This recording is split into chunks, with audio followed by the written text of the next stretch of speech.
Thank you. All right, so into our program.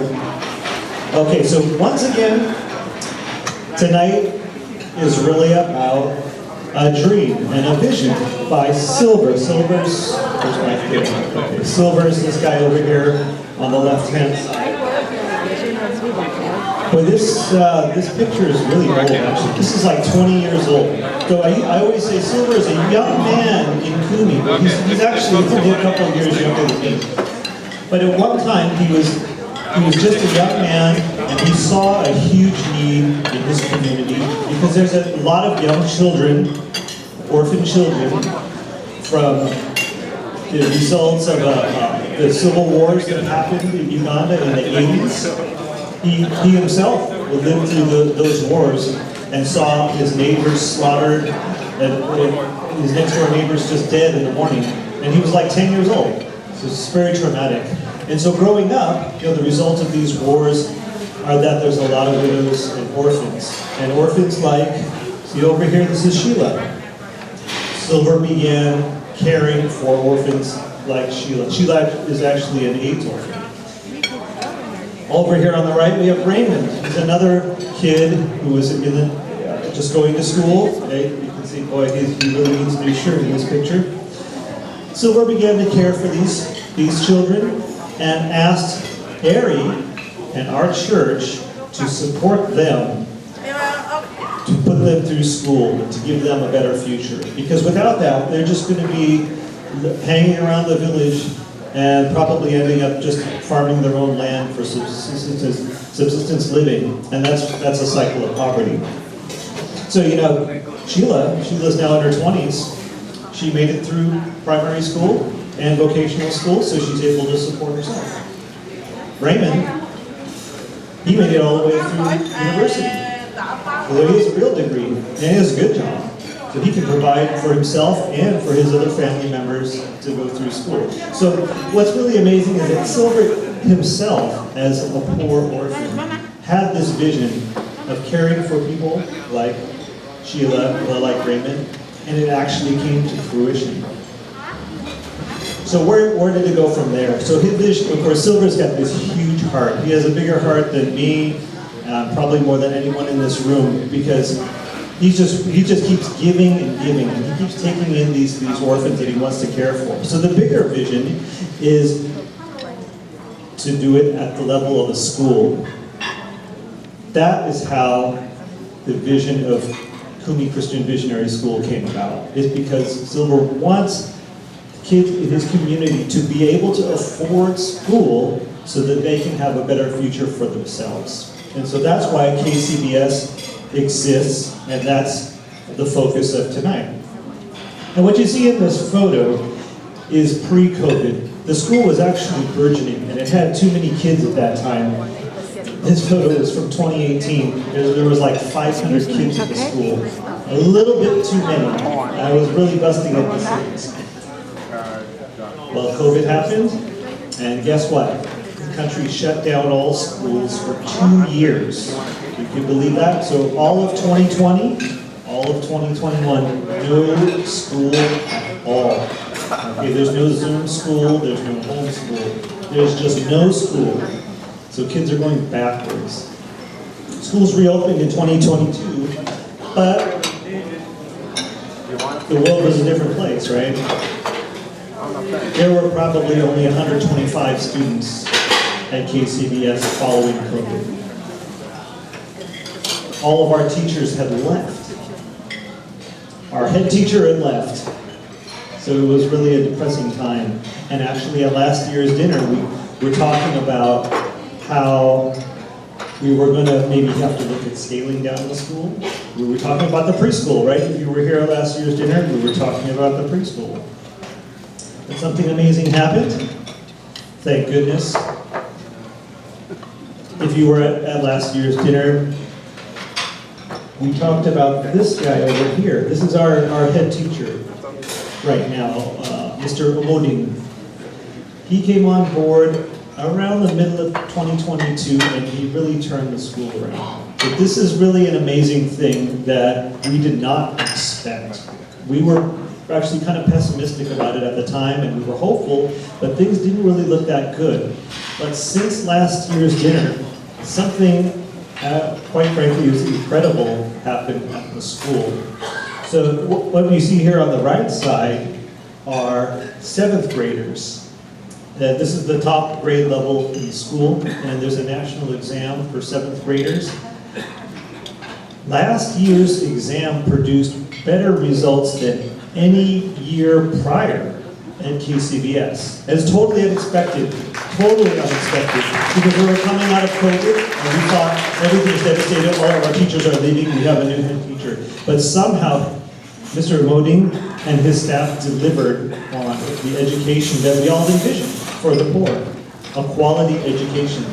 If you look at the national average here for this test, only 14% of all 7th graders in the nation achieve this thing called first grade. Think of it like getting an A on the exam. KCBS had 60% of the 7th grade class receiving this first grade, which is awesome. So it's unbelievable. So hats off to Mr. Monique. So that's the one amazing piece of news that we have to share tonight. But there's other surprises. Let me quickly, for folks that aren't familiar with the school at all, this is what a school looks like. Everything's done on the blackboard. There are very few textbooks, and they're mainly for teachers. So kids copy down everything they see on the board in the little book. That becomes their textbook. So they're working hard. We have about 200 kids at the school now. So enrollment is increasing. From campus point of view, we have quite a few buildings.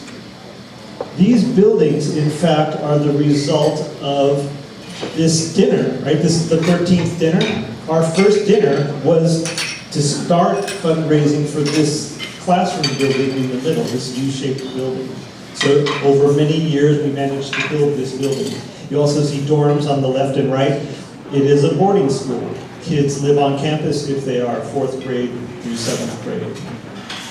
And to support that, there's kitchens and there's bathing areas and so forth. We have a water system. There's quite a bit that's been built over the years.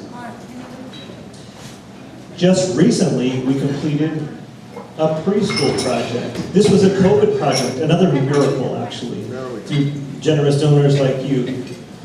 This building was constructed for our 3 preschool classes. These are ages 3, 4, and 5. But empty buildings aren't going to do any good, so this past summer we furnished the buildings. And those are the largest tables I've ever seen. But that's what ended up getting built. So we're so thankful for your generosity earlier this year. Tables, chairs, and not only for the preschool, for the rest of the school, because over the years the furniture got worn out. All right.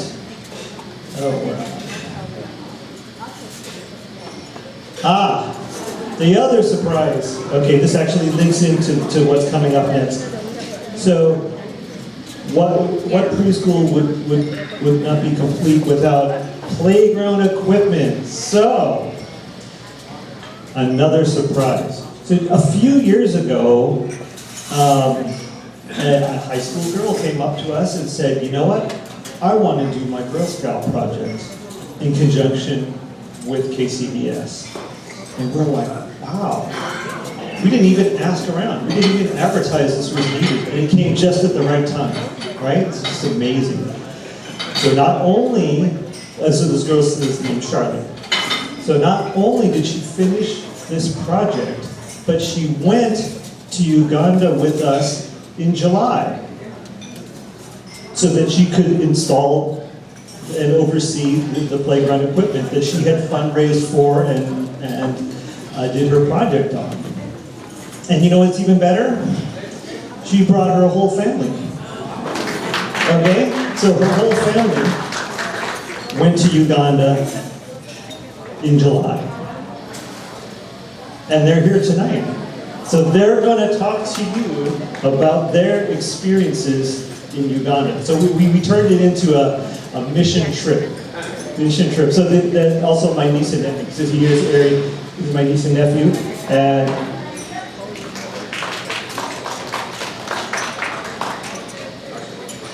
yeah, it's fine. Please. No, that's okay. We're gonna cut the cake. Okay. So this is a mission team that went to Uganda in July. So I am going to start off with Alina. Where is Alina? Alina's going to lead off. Okay. Alina's going to stand up. Come on. So you're going to hear stories from people who were just there and will tell you all about the school. Okay. Come on.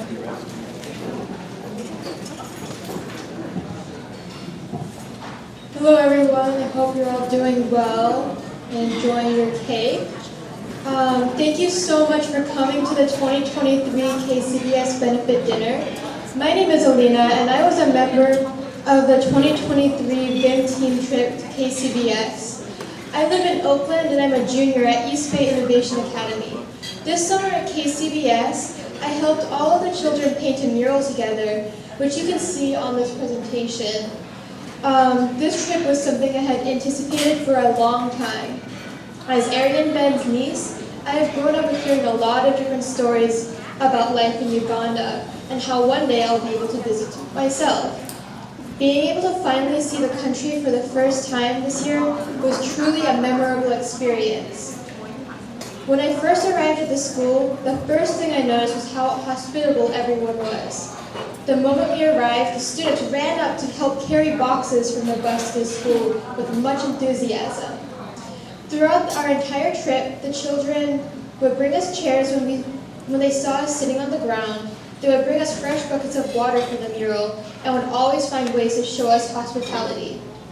The teachers and staff also showed us kindness and patience, even when there were difficulties with cultural barriers. When painting the mural, I was able to observe each child use their imagination to make their own unique design that would stay permanently on the wall of the school. Each feather that they painted was like a reflection into their mind.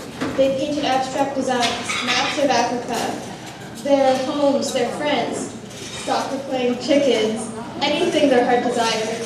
The result was over 200 people's thoughts and imaginations combined into one art piece. I was able to interact with many of the kids as they worked on the murals, and this is what they created together as a school.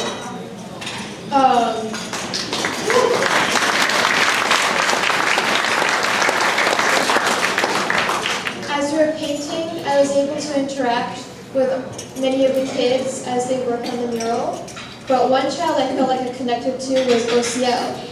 He had an incredible emotional maturity and a good sense of humor as a fourth grader. He would pay attention to every word I said and would explain to the other children how to do all kinds of things, how to mix colors, how to hold the paintbrush, how to open up the paint buckets, and much more. Everyone at KCBS is like a family because they all look out for each other. Since the trip, I have been thinking about the kids at the school and how much their education truly means to them, because it is an opportunity many children don't get. This experience has made me feel more grateful about the guaranteed education I get in the United States, and KCBS gives me hope that our world is moving in the right direction towards one day providing education for all. Thank you, Alina. We see a lot of murals painted on schools in Uganda, but this is way better than what we usually see. I was just totally blown away. So also, Lena's older brother, Zach, was also on the trip. He could not be here tonight because he's starting college. He's a tech guy, so he did a lot of kind of nerdy stuff, right? So he's like, we're gonna do, this is like, this is origami, right? Folding paper, that's pretty cool. It was hard. And then this is Alka-Seltzer rockets. Oh, you ever done that? The little thing pops up in the air, and the kids thought it was a bomb. But anyways, it was fine. They were just loving that.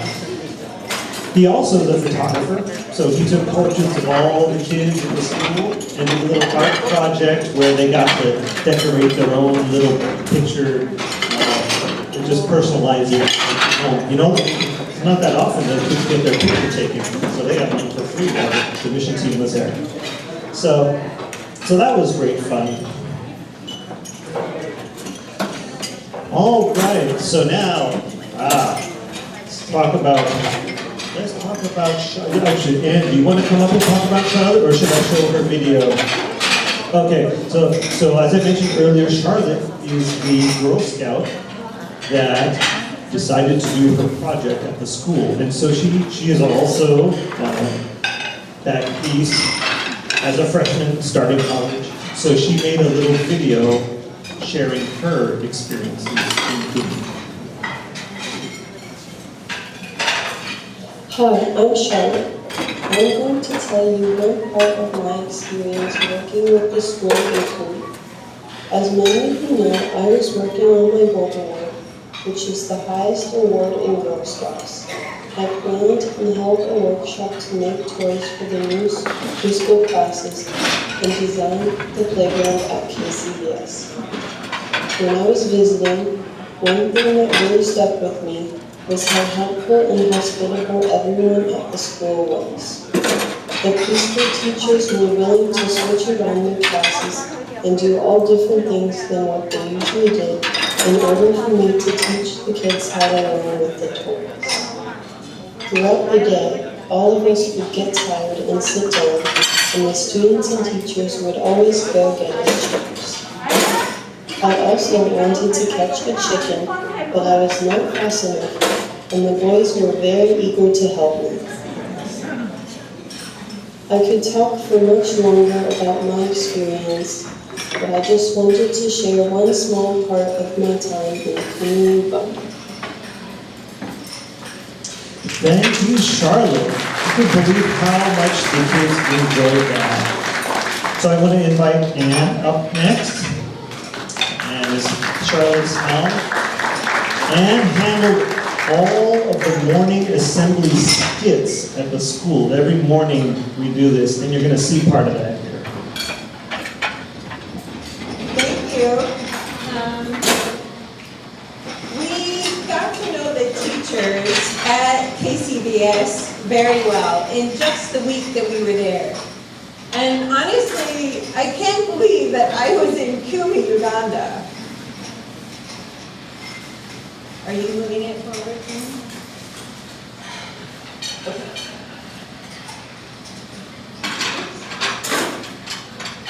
So I imagine maybe you might think about going to Kumi, but you have some fears about going. And believe me, I did too. The first one was the plane ride. With a total of 23 hours flying time, I wasn't sure I could make it. But it wasn't so bad. I did it. This picture was taken shortly after we landed, and notice the huge smile on my face. I think that's really relief. But I did it. We made it. Another concern I had was about the roads. I had heard a lot about dirt roads. They're full of potholes. You have to drive really slow. And I envisioned hours of driving with no rest. But now, the road is paved all the way to Kumi. There's been progress in Uganda.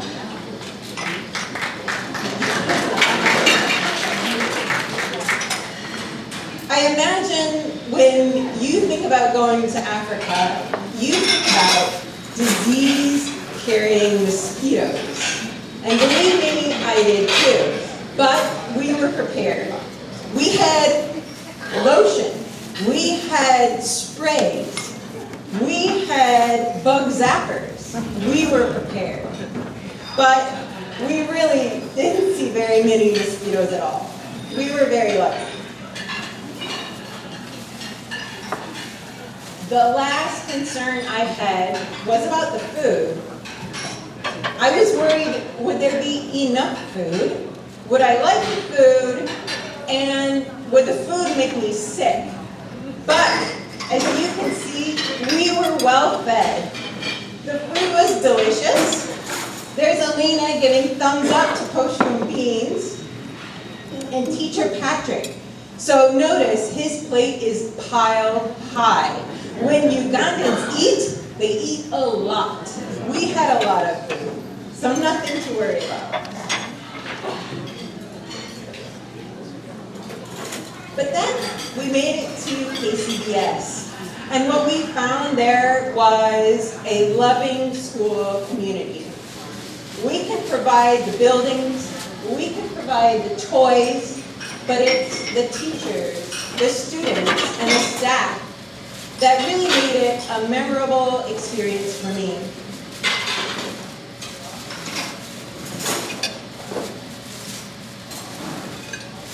So each day, headmaster starts with a school assembly.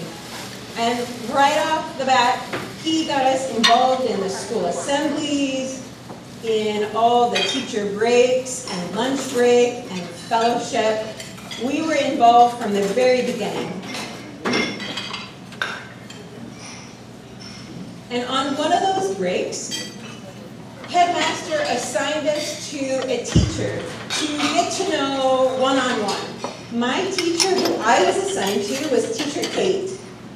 This is Teacher Kate's first year teaching at KCBS. And she said she works hard. Her husband works in a government school. And she said he doesn't work very hard. But she's proud of the work that she does at KCBS. She loves the school community there, and she loves her work at KCBS.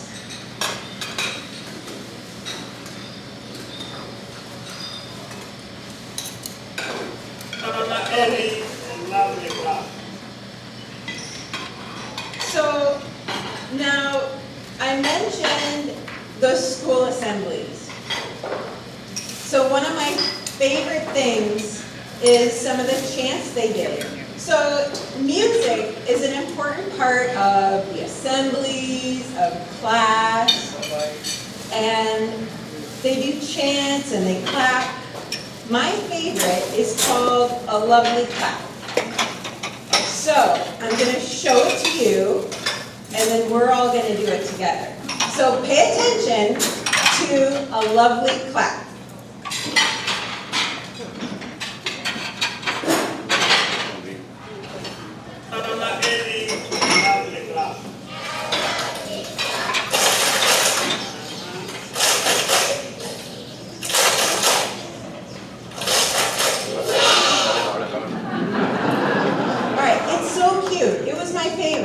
Okay, so we're going to do it together. So we start out and we say a lovely clap, and then it's always 3 claps. So a lovely clap, and then you go to the side of your face, and you couldn't really hear them. They go kind of 3 claps.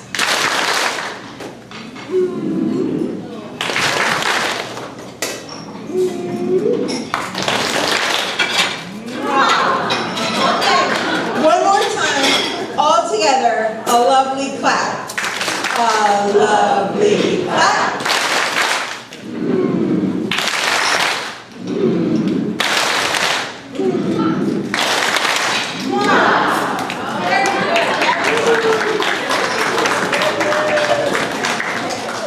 Thank you, Anne. See, when you come to, if you want to come with us to the school, you're going to get to do those claps all the time. And there's a whole bunch of different ones, okay? Charlotte's brother also came on the trip. Turns out he's a soccer fanatic. So he fit right in with people in Uganda because football, right? Football is the #1 sport in Uganda. He also could not be here because he's starting school, but he did want to share his experiences. name is Callan. I was one of the members of the Uganda trip this past summer.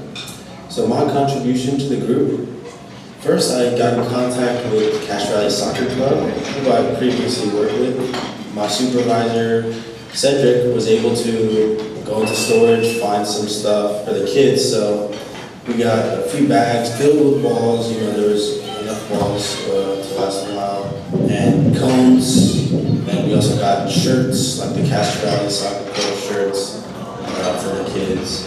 So a lot of like, you know, soccer equipment. As a group also, when we were in Uganda, we collectively got some money to buy the kids jerseys, uniforms for their upcoming soccer tournament. They needed to look the part, so we did that. That's what I did for the group. Thank you, Callan. At any time of the day that there was a soccer game going on, Callan was there. And the best part was, he started off wearing shoes, right? Because that's what you do, you wear shoes, but local people weren't wearing shoes. He discovered that it was better not to wear shoes. So he took off his shoes to play soccer just like everyone else. So I thought that was very cool. Okay. All right, next I'm going to invite Dave up. He's our final speaker. He has a very important message to share. Thanks, Ben. Hi, my name is Dave, or they gave me a Teso, or a Ugandan name. It's Salongo, which means father of twins. You obviously met Charlotte Callan, and mother Salong Nalongo, which is mother of twins. So we were down with Ugandan or a Teso names that really made me feel privileged, blessed. It was such a transformative experience for me. And I don't have a lovely clap for you. However, I will teach you a couple words, real simple. It's a greeting. Many of you know it. It's not hard to say. Anybody have done yoga or know of yoga, right? So yoga is simple greeting. Hello, good morning, hi. So yoga, and then you add a noi, N-O-Y. Yoga noi is good morning, greeting very much, so even more so. So if everybody want to try to say that with me, right? Yoga noi. All right, so we learned a little bit of Teso today from the Teso region. Anyways, let me move on, give me a few more minutes. Let me talk about the teachers. This really impacted me meeting a lot of different people. There's such beautiful people, a lot of great people there, but I want to talk about the teachers a little bit. And three things. I introduce you to three teachers and just a quick little quote from each of them. 4,000, time to grow up, a real school.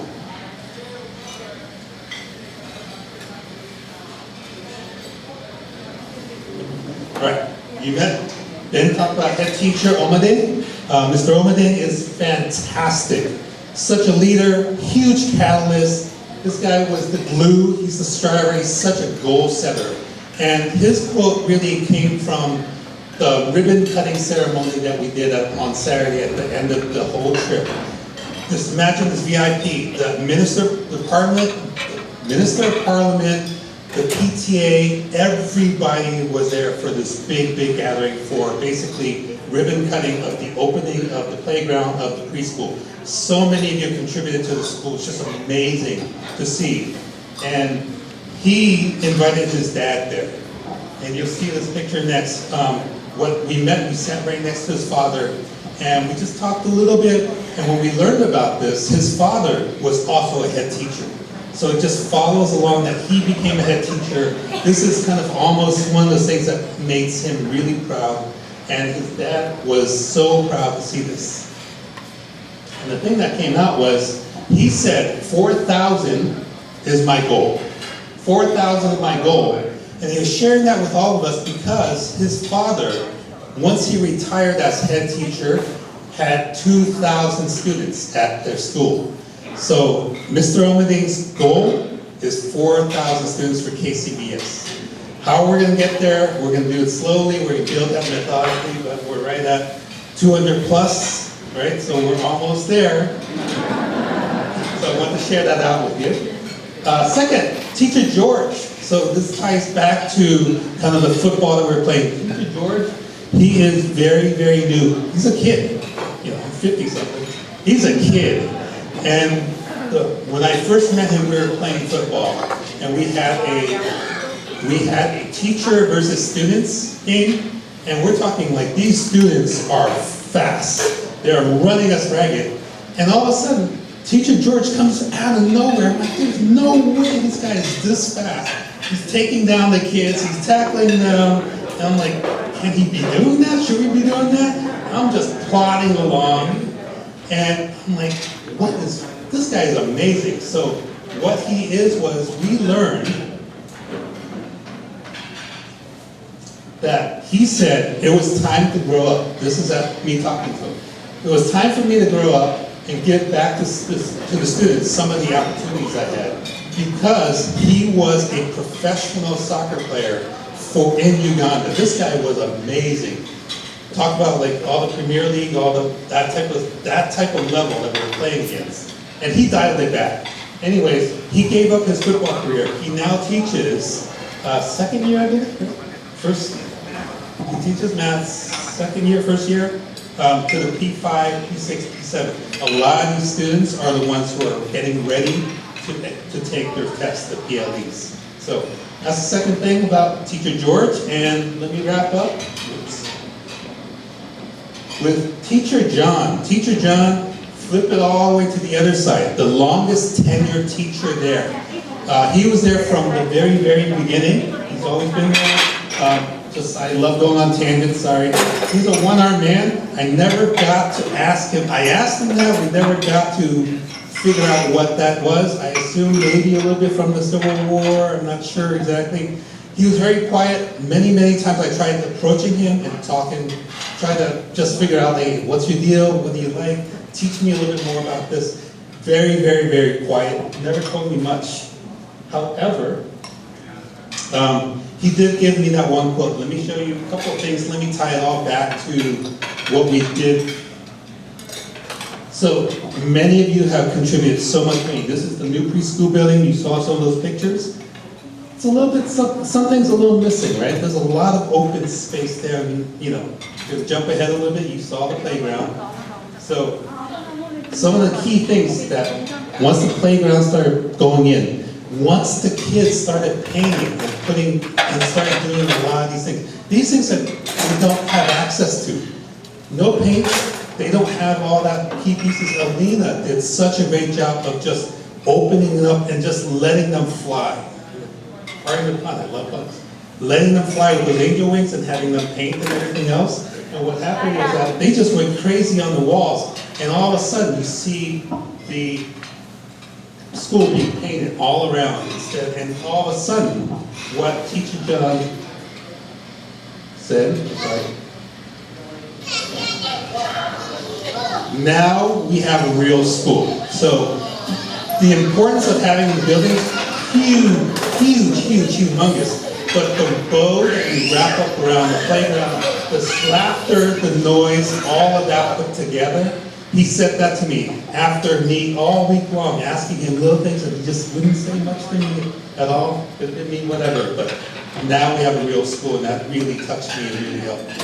I understand what the impact, the little impact that we have, but the huge impact that we all have here. So, that was it. Thank you very much. Thanks, Steve. Thanks, team, for sharing your experiences and being brave enough to fight the mosquitoes and the bad roads and not enough food. Actually, let's give them a lovely clap. You want to do that? So here we go. I said a lovely clap. Okay, so here we go. A lovely clap.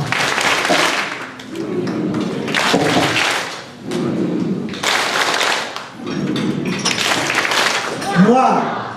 Yes.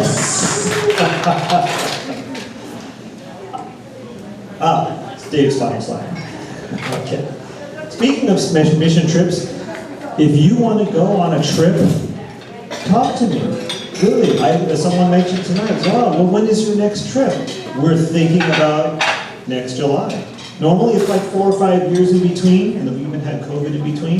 But if people want to go next year, let's make it happen. Okay, I don't want to wait another 4 years. Let's go now. So if you want to go, let me know. And you know, actually, this dinner is a result of our very first mission trip. Okay, this dinner was the year after our first mission team went to Uganda. And they came back so excited. That's how this school really took off. That's how this Fit dinner got started. So if you want to be part of something like that and experience something that you'll never forget, something that's totally different than what your normal life looks like here in the bubble that's the Bay Area, talk to me and we can escort you to Kumi and take you on whatever experience you want. You know, so a little mini safari. You know, you want to see urban stuff, we can do that. Just hang around in Kumi with the teachers. All right. So, I know it's getting late, my goodness. So I'm going to cut to the chase. As you heard, the teachers have performed above our expectations, right? Those PLD scores we mentioned earlier is a direct result of our teaching staff and Mr. Amorim. Up until then, we had a lot of teacher turnover, and it's mentioned in your pamphlet. And unfortunately, it's because ever since the school opened in 2014, we have lacked the funds to pay them what you might consider a fair wage. We're underpaying them by a lot. And of course, that has direct repercussions. If you don't pay your staff enough, they leave. So yeah, the average time that a teacher spent at KCBS was about 1.5 years. So every couple of years, you're getting a new staff. That's not good for education, right? You're getting a new teacher, someone in a new system, and then they just leave after 1 year or so. That has to stop. And so this year, I guess I'm just going to go big. Our goal is a little bit higher this year. We have more tables, thanks to Peggy. But I'm hoping that we can raise enough money so that we can pay our teachers what they really deserve. They're far underpaid what they should be. And that's really asking too much. Because they've delivered. They've proven that they're worthy and that they can produce good academic scores. So now it's our turn, right? It's our turn to say, we want you to stay. So that's my little plug. And in a moment, I will talk more about how you can contribute to the success of this school, which I think is on an upward trajectory. It's like a complete 180 from last year, and I was really wondering what's going to happen in the school. I think it's on an upward trend. I'm really excited to see what will happen for this year. And you know, it's this dinner and generous people like you that's made it all possible. It's just kind of like this amazing miracle that keeps happening every year.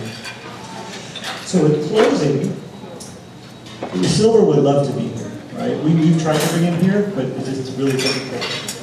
But he would like to share his thanks with you through this message. Hi, everyone.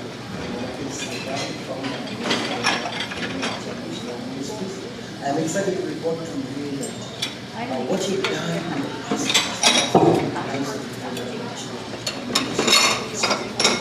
in the past traditional is shining because of your support. I am humbled that really I cannot do all the things that I see on my own, but you have supported us. You have supported and put a smile on the face and even a smile on the face of these vulnerable children. For that reason, may God bless the work of your hands. That is my prayer for all of you in Jesus' mighty name. Amen. Amen.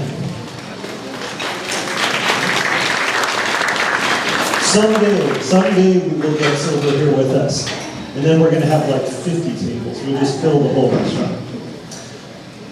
All right, so before we get to your part, the generosity part, I'm going to ask Pastor Maynard to come and bless this time of generosity, because this is really where the miracle happens.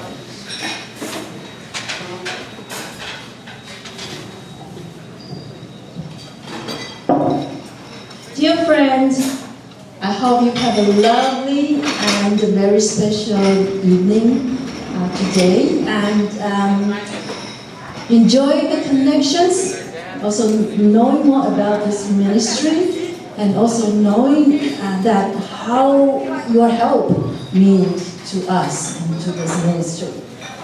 And there is a saying in Africa which says, if you want to go fast, go alone.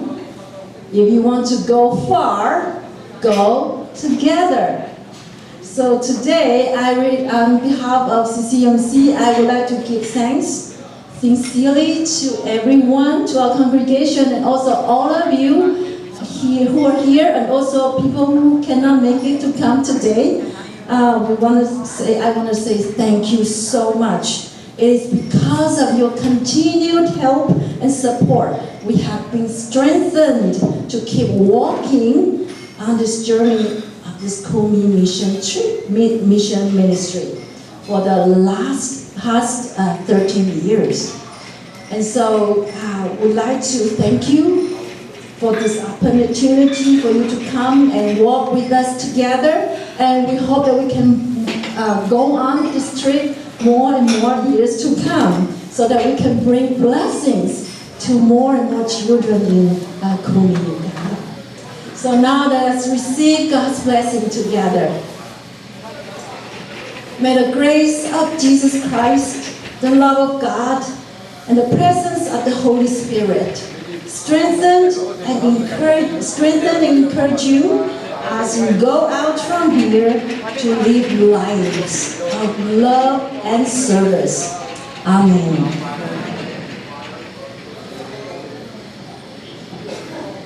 Thank you, Pastor. All right. So here we are. The hard numbers. I've set the goal at 30,000 this year. Last year we raised 25, so I think we can do it. 30,000. We have, what, 190 people here tonight, right? Okay. If you go to our website, you'll see that actually some people already donated, right? They weren't here. They mailed in their donation. The remainder, divided by the people in this room, is roughly $125 per person. Now that's definitely within reach. You know, when we did this benefit dinner back in 2010, people write their check for $100. Well, guess what? Inflation didn't go that far. But 125 gets us there. So if you already wrote your check, we can write another one. Anyways, so the details of how to contribute. I know a lot of you love to write checks, and so if you do that, please fill it out as shown on your little slip. This is important, because otherwise we're going to struggle to deposit it. Right? Don't make it out to KCBS. Don't make it out to me. You got to make it out to CCMC. That's our church. However you choose to contribute, please fill out one of these forms. This is how we know how to thank you. Right? If you want a tax write-off letter, this is how we know how to thank you. If you don't do checks, that is okay too, because we do credit cards. And we even do Apple Pay and all that other tapping with watches and whatever. We got you covered. You just go to our cashiers who are doing the market. I see Donna waving her hand in the back. We got you covered. We accept basically anything. It should work. If you do that, please tell us that you are paying that way so that we can match it up. There's too much money going everywhere. We don't know who donated and who bought the chalet. So please fill out this form. And if you want some news from us, get on our mailing list. We would love to inform you of future things. We have a spring fundraiser as well. How many people love to cycle and hike? Anyone like to do that? Just get some exercise, some fresh air. So we do a fundraiser every April. That's how those buildings got built, the dorms. It's in Castro Valley. So thank you, Castro Valley. So if you like to do that, you can help us to build the school out that way. And there's a bunch of other opportunities here in your pamphlet, tree planting, whatever, other ways you can help the school. But for tonight, it's teacher salaries. Believe it or not, this is enough for a teacher to make $100 a month. And really, it's not a whole lot. $100 a month is what a teacher gets. So I just want to thank you for being here tonight. Again, I don't take your presence for granted. It's just amazing that people have a heart for the poor, just like Silver, and his dream somehow resonates with everyone here, and that's just amazing. So thank you for being a part of this little school in rural Uganda and touching the heavens and changing the earth.